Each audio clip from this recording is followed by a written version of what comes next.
Hello viewers, thank you very much for watching GIPSTE TV. Today's lesson will be looking at literature review. The literature review discussion is divided into 6 parts. The first part takes into account what literature review is about.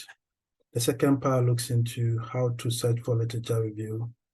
The third part will address how to evaluate sources for literature search. The fourth part will present how to identify themes, debates, and gaps for literature review. The fifth part also will present how to structure literature review. And the sixth part will discuss is how to write the actual literature review session or chapter in your dissertation or thesis or your research project. Let's dive into what literature review is about. In almost every academic writing, you are likely to review literature to support your study. So if you need to write a literature review and you do not know how and where to begin, please do not worry. That is why GIPSTE TV is here to assist. After this lesson, you will understand what literature review is about. So the big question now is, what is literature review? A literature review is a critical recap of what has already been researched on a topic.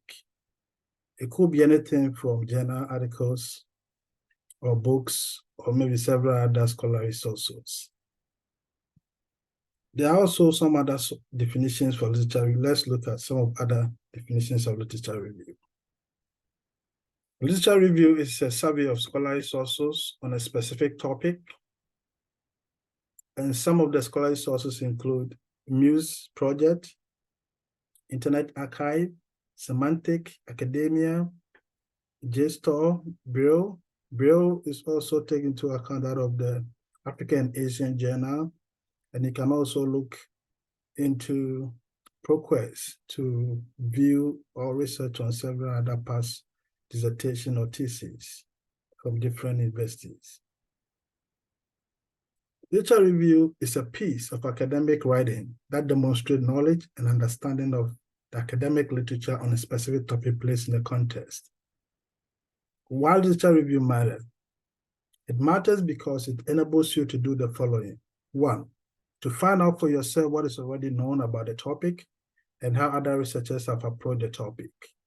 2, to give your reader a critical overview of what you found in the existing body of knowledge, and this will enable them to appreciate where your research fits into the body of literature. 3, to find out what is missing from the current knowledge, and this practice aids in the identification of the research gap. It will enable you as a researcher to contribute something original to the body of knowledge, because gap is critical. The gap identified in the literature informs the statement of the problem, the research question, hypothesis, and the research design. Gap identification is key because if you are not able to identify any gap in the literature, there is no study. The research gap informs the statement of the problem. That justifies the statement of the problem. And the same research gap also serves as the claim, where the claim is built around the research idea. So you see that if the research question takes into account the research idea, it means take into account the gap. The same as that of the hypothesis and the study purpose.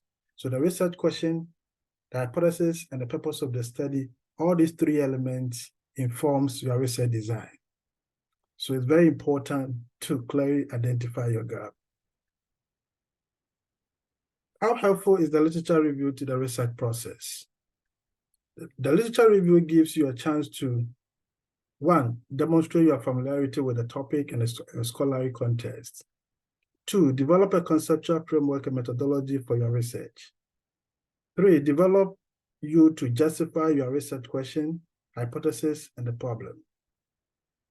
To position yourself in relation to other researchers and theories. Show how your research addresses a gap and contributes to the current debate in literature. So you see that literature review is very, very important, and it is inevitable when you are doing academic writing. It's a must do. So you have to make sure that it is well written. And sometimes literature review, depending on the model that your university is using, If your university is using a 5-star model for dissertation or thesis writing, there's a likelihood that the chapter 2 will be devoted to the literature review.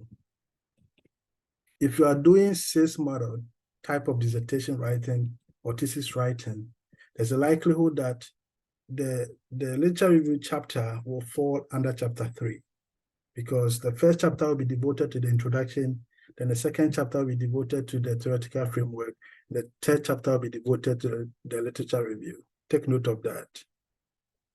In summary, literature review is about a critical recap of what has already been researched on a topic, and it's also about a survey of scholarly sources on a specific topic. We saw where you need to get into Google Scholar, Semantic Scholar, Project Muse, and several other sources in order to get your literature. Thank you very much for subscribing to GIPSTE TV. I see you all in the next video.